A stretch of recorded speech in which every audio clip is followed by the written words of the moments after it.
Okay, Now we got you. live. We live. Yes, sir. Ah, all right, all right, all right. Shabbat shalom, Shabbat shalom, Shabbat shalom, Shabbat shalom, family and entire worldwide assembly. Uh, I bring you greetings from the house of Jeremiah. All power to the Most High.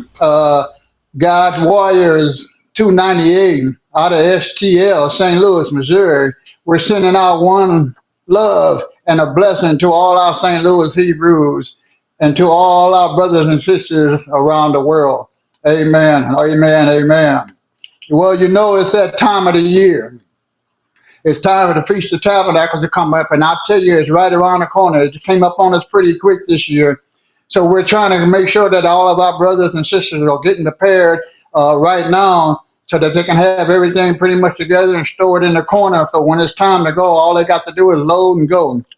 Um, I want to bring out this for sure. I want to take my hat off to our mentors and our teachers. I don't want to forget them. So my hat is off, and blessings go out to Brother Jacob, one of our founders, our good teacher, Brother Daniel Solomon, who's been with us for a long time, who's been bringing us the word and the truth. Bless his heart, amen, no doubt about it. Brother Elijah, man, I don't know what to say about you, man. You just got it going on, man.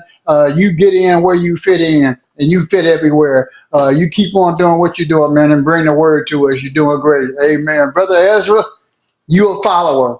And you follow Daniel Solomon, but you following the right man. Ain't no doubt about that. You keep doing what you're doing. Your words are good. Your words are true. Amen.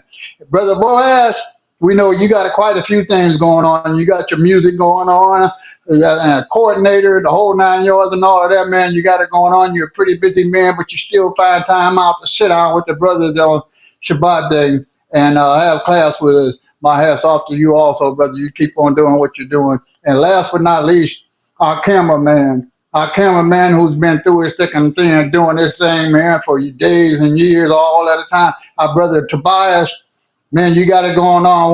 When the camera go down, some kind of way, you figure out a way to get it right back. All praises to the Most High. I see He got your back 100%. But you keep doing what you're doing, and never stop. Amen. For every last one of y'all. I like to take the time out to bring to everybody's attention on Feast of Tabernacles, and I want to make sure that everybody continues to remember the rules and safeties of being down there on Feast of Tabernacles. I want everybody to be safe and not sorry. With that being said, I like to take the time out to go over a few things and bring things to remembrance for the new people who are just camping out this year. This is especially for you, the older gentlemen, the older people who's been going out for quite some time. They know what's going on. They know the score. But sometimes we have a tendency to forget a few things, and that's why I'm here to bring it to our remembrance. With that being said, we're going to go over a few rules as well as a few other things, a couple of tricks and things and hacks that I found out to be is worthy to be looked at and looked into and probably used. One of the rules I stress mostly is camping alone.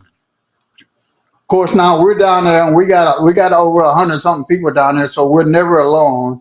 But you never know; you might find yourself one day, camping alone out in the wilderness. It's not a good idea to camp by yourself. You should always have a buddy to camp with you. If that's not possible, a couple of things I need you to remember is that if you camp it alone and you set in your tent up, you set yourself up with what I call a 25 and a 50 rule. Meaning, when you set your tent up, you want a 25 feet to 50 feet circle around your tent. That way, you're making yourself safe. If anything was to happen, anything was to come to your area around your tent, you got 25 to 50 feet to respond to whatever threat is coming your way. And so there's plenty enough time to put yourself out of safety's harm for sure. Okay, we'll go over that some more later on. Uh, the list of things for our newcomers. They're wondering, what to bring, what to bring, what to bring, what to bring. You bring what you feel is necessary to make yourself feel safe and comfortable. However, our sister Naomi, she got a list that she puts out every year to our brothers and sisters, and this list has everything. She didn't half step at all. She put everything she can think of and more down on this list to make your stay enjoyable and comfortable. She makes sure she gets that list out to everyone. If you do not have one, make sure you get with her or someone else so that they can get a list to you. This is for all the newcomers and as well as the old comers also. Well, remember that. Okay, now one other thing. Always, I always stress this a lot too. Always bring something extra. Okay, always bring something extra. You never know. We might have a Hebrew family that might have forgot something and know they really need it and they don't have it. Okay, so think about it when before you come down. Bring extra. Bring an extra fork. Bring an extra spoon. Bring an extra blanket. Bring an extra tent. Bring an extra cooler. Bring an extra sleeping bag. Bring something extra, extra food, extra plate, extra water, something, just in case one of our Hebrew families accidentally forgot something that they really need while they're down there and they don't have to run to the store and spend money or drive all the way back to STL to pick it up on the next day. Keep that in mind as you're packing your things away and getting ready for the Feast of Tabernacles. Uh, I keep going over the tents every year, and I've noticed over the last 2 years, people has upgraded their tents, which is great. I've upgraded mine. I've seen some nice looking tents out there. Keep in mind the tent sizes and making sure that you got enough room for whoever's staying in your tent. Rule of thumb, two people, man, you're looking at 6 to 8 person tent, enough room for two people, elbow room, and most of your gear. You got four people, you're looking at an 8 to 10 or a 10 to 12 size tent, big enough for all your gear and the four people to fit in there. Six people is a little tight, okay, to be in any kind of tent. So I would split that tent into two tents instead of just one. But you could get six people into a tent if you can find a tent big enough, size 14 by 16 by 14 or 14, 16 by 20 or something like that. I would recommend just get two tents. It's a lot cheaper that way. Amen on that. All right, I'm going to keep moving right along, but that's the tent sizes on that. Give that some thought when you buy a new tent or the tent that you already have. Make sure you got a room for everybody that's going to be sleeping in that tent. You need the elbow room, that's for sure. We're going to move on. The heaters. Everybody got a Mr. Buddy heater. Okay, great. Nothing wrong with having a Mr. Buddy heater. Mr. Buddy Heaters has been providing us with heat each and every year, for me for the last 5 or 6 years, which has been great. However, I do want to stress the importance of a Mr. Buddy heater.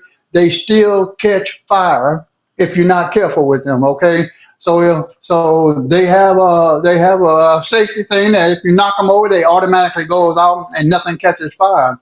I just want to make sure that you remember that the face of that Mr. Butter heater is still pretty doggone hot. So if you kick it over and it lands down on the floor of your tent, you got a big old burnt hole in your tent. We don't want that. So my suggestion is whenever you put your gear and stuff together, make sure you put a board or something, a 2 foot by 2 foot board or something inside your tent to set your Mr. Buddy heater on. So if it does get kicked over or knocked over, it falls on that board. It doesn't burn anything. It doesn't burn your tent, and your tent is good and safe, and so are you. So remember Jeremiah, to put your Mr. Buddy. Yeah. I have a Mr. Buddy heater right here on my lap. Would you like me to show it? Yes, please.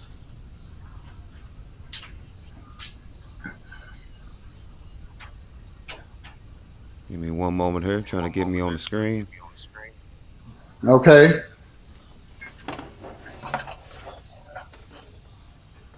Yes, sir. Yes, sir. That's the Mr. Buddy heater right there. Yes, sir. That's a good one. They got a small one and they got a large one. The small ones usually do pretty good in everybody's tent. So along with Mr. Buddy heater, I'm going to show you this right here.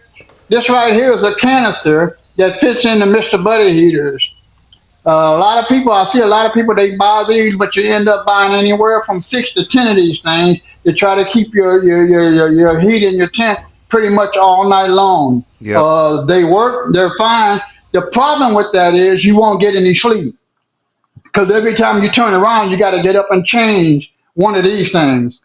These things right here, they hold 28 millimeters or 28 grams of propane, and it only lasts an hour, maybe an hour and 15 minutes, and then you're changing it out. There's not enough in there to blow any heat out. Your fire goes out. Okay.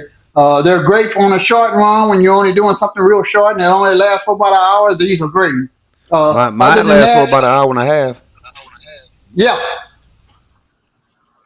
yeah. That was it. Yeah. Okay. Other than that, everybody's been switching over to the propane tanks, the 20-pound propane tanks, which is what I have. There's nothing wrong with a 20-pound propane tank, but let's talk safety. Okay. A lot of people put their propane tanks probably inside the tent with them. It's all right if you think it's going to be safe. I'd rather keep my propane tank outside. So think about the propane tank you outside far enough for your Mr. Buddy heater to be inside to keep you warm. So you want to look at a 6 foot hose, you want to look at an 8 foot hose, you want to look at a 12 foot hose for your Mr. Buddy heater and your propane tank, so that you can keep it outside your tent, not inside your tent, right next to the heater. Keep that in mind also. That's very important not to keep both of them things so close together. You never know what happens. Let's be safe, and then rather than safe than sorry. Okay, let's keep that in mind right there. Um, if they have any questions on the Mr. Buddy's heaters on how to acquire one or how to get one, you get with one of the members who's been doing this for quite some time, and they'll school you in how to go about doing that. Okay. Now, firewood. Every year we have a little problem with our firewood. We didn't hardly get none at all. One of the years it was my fault, and I'm trying to make up for it as best I can. Brother Daniel has been very nice in letting this slide, but I can't let it slide. I told him that. But the firewood, the guys, warriors, they provide firewood for all three camps, A, B, and C. Okay, and they try to make sure that the firewood that they get is enough firewood for the entire weekend for each one of the campsites. Okay, sometimes we come up a little short, uh, and we end up having to leave again and go someplace and get some. With that being said, firewood is something that I kept looking over and over and over again on how to burn this firewood and make it last the whole weekend for the entire camp.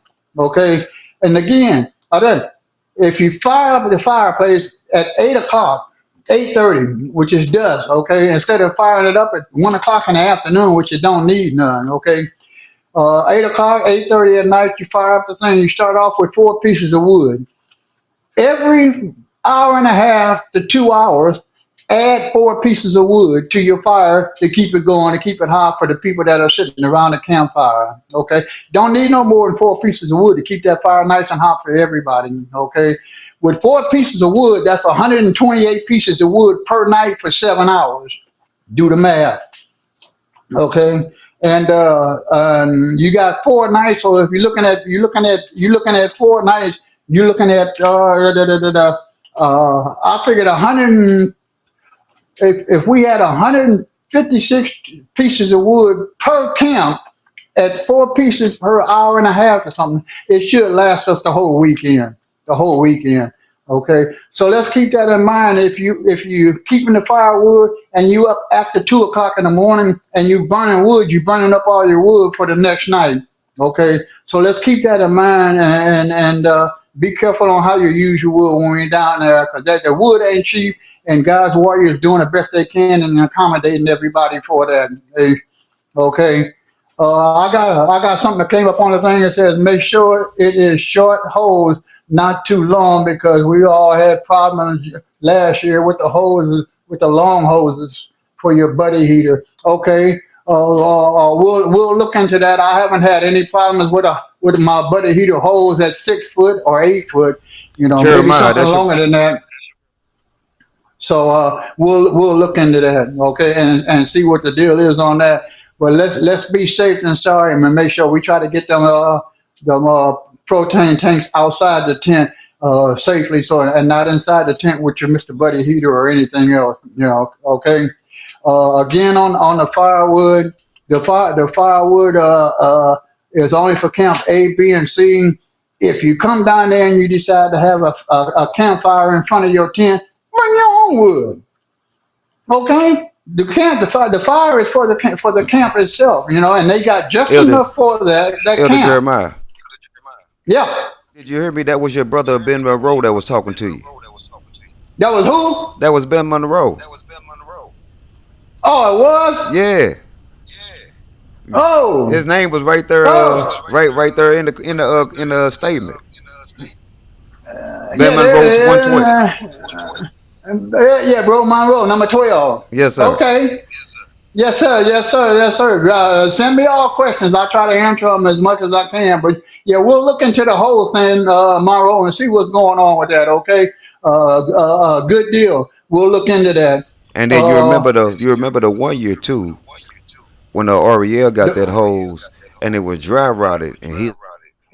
Yeah, yeah. Pay attention to your hoses. If you got an old hose, please replace it. Any dry rotted hose, the propane will eat the inside of the hose out, and then you got a problem. So if you got a dry rotted hose, please replace it, okay? And then replace it with a safe enough hose for your propane tank, and long enough for everybody to be safe.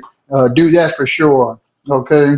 Uh, to finish that up, if you're having a fire in front of your tent, bring your own wood. Okay. If nobody's using the firewood at the camp and it's just sitting there and it's been sitting there for 2 days, there's nothing wrong with you grabbing a few pieces of firewood from the camp's firewood because ain't nobody using it, and we need to use it up and get rid of it before we leave up out of there, so we ain't got to haul all that stuff back. If we have too much of it and it's almost over with, we'll share it with the other camps that don't.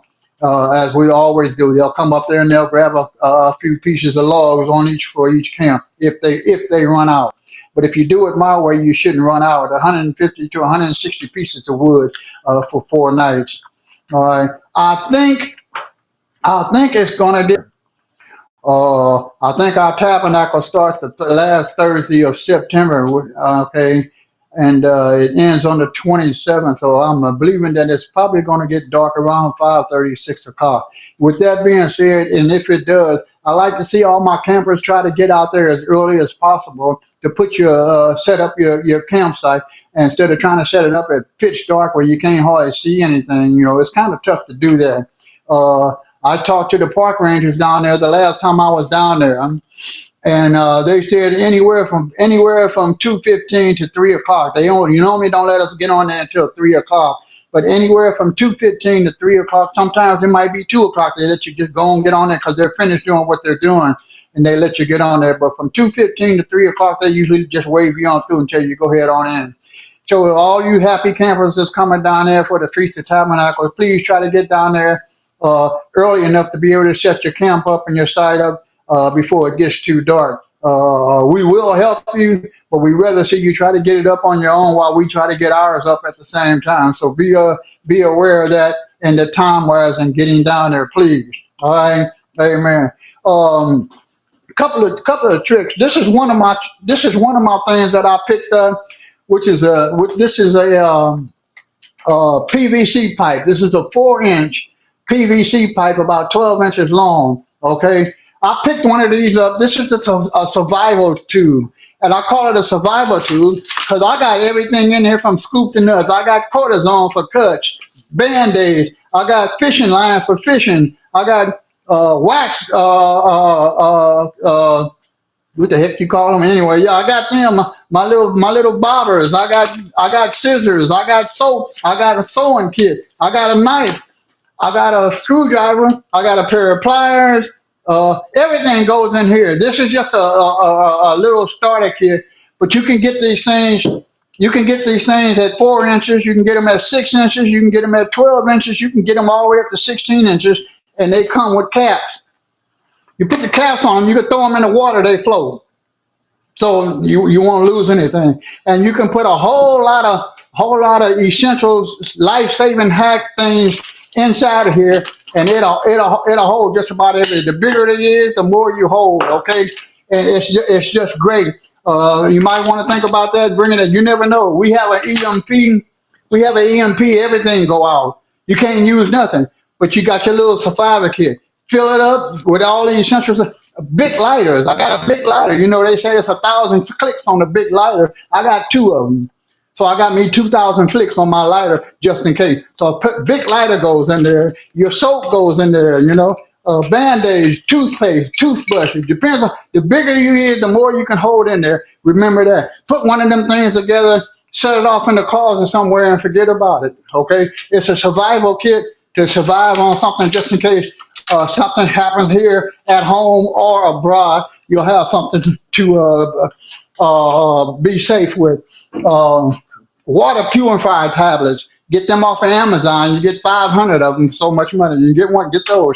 Remember all of those things. They help during a bad storm or something like that. So key coolers.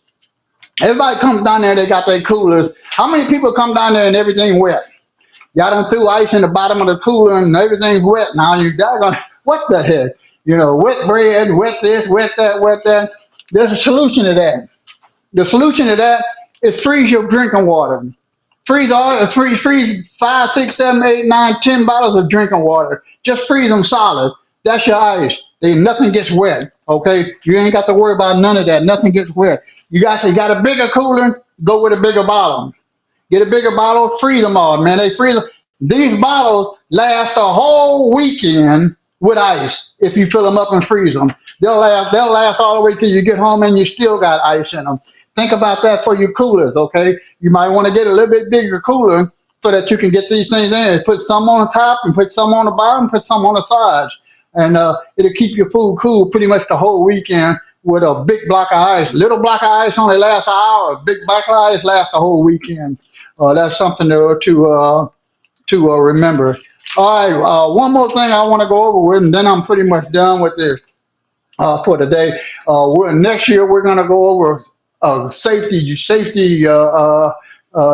and hacks that I've picked up over the years, and they'll do good on and off the Feast of Tabernacle campground, whether you're at home or you're down there. Okay, so we'll go over that. We'll go over that next year. Safety. Everybody knows when we down there, everybody must look after everybody. It ain't just looking after yourself or just looking at me down there. So everybody has to look after everybody. Okay. And sometimes we come down there, we want to make sure that we're safe. We have something to protect ourselves with. And I'm not going to go all the way into it because all of y'all know what I'm talking about. I just want to say this. If the rangers, park rangers down there at any given time see any of us with any kind of firearm, whether it's sticking out your pocket or sticking out your belt or sticking out your neck or under your arms, if they see it, they're not going to do nothing but escort you off the premises. You all know the rules.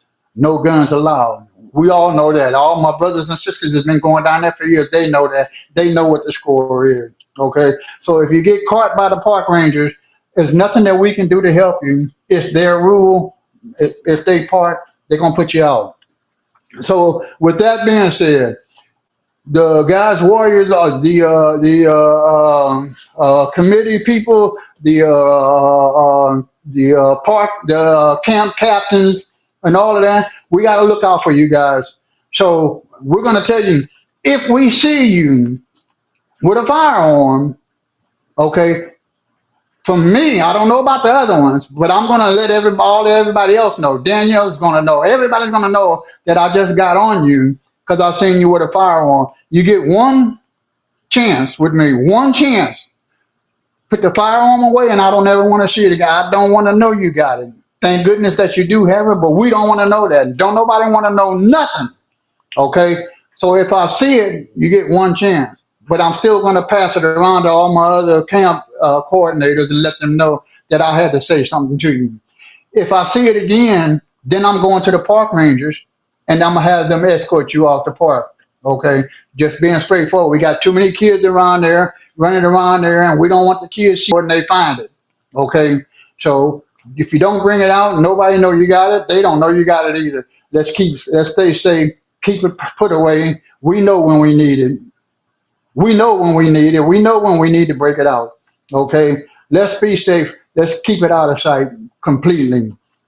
Please, let's keep it out of sight. Amen for that. Okay, that's pretty much all I wanted to go over this year. Just remember some of the park rules when we go down there. They don't want you pulling sticks and stuff out of the woods and burning them. They don't like that either. Cutting up the trees down there, even if they're laying on the ground, they don't want you doing that either. Don't cut up no trees. Don't bring no saw down there or none of that mess. Leave the animals alone. The animals have a right to be there. You don't. That's you in their playground. They ain't in yours. So they have a right to go wherever they want to go. Shoo them away. But you don't shoot them. Don't throw something at them. Don't hit them with a stick. Don't do none of that. You're in their territory. You on their ground. They didn't invite you in. You just walked your butt in there and took over their land, and they don't like it. So they letting you know. Okay, keep that in mind also. All right. With that being said, I want to say thank everybody for listening in and coming in. That's all I have for right now. I want to make sure that everybody has a joyous, safe, and productive weekend on Feast of Tabernacles. We want everybody to get down there safely. We want everybody to be there safely. We want everybody to have a good time, and we want everybody to make it home safely as well. So with that being said, I want to say Shabbat Shalom to the Worldwide Assembly, and thank you so much for listening in. This is your brother Jeremiah coming to you from Alton, Illinois, right next door to STL. All power to the Most High. One love. Shabbat Shalom. Goodbye.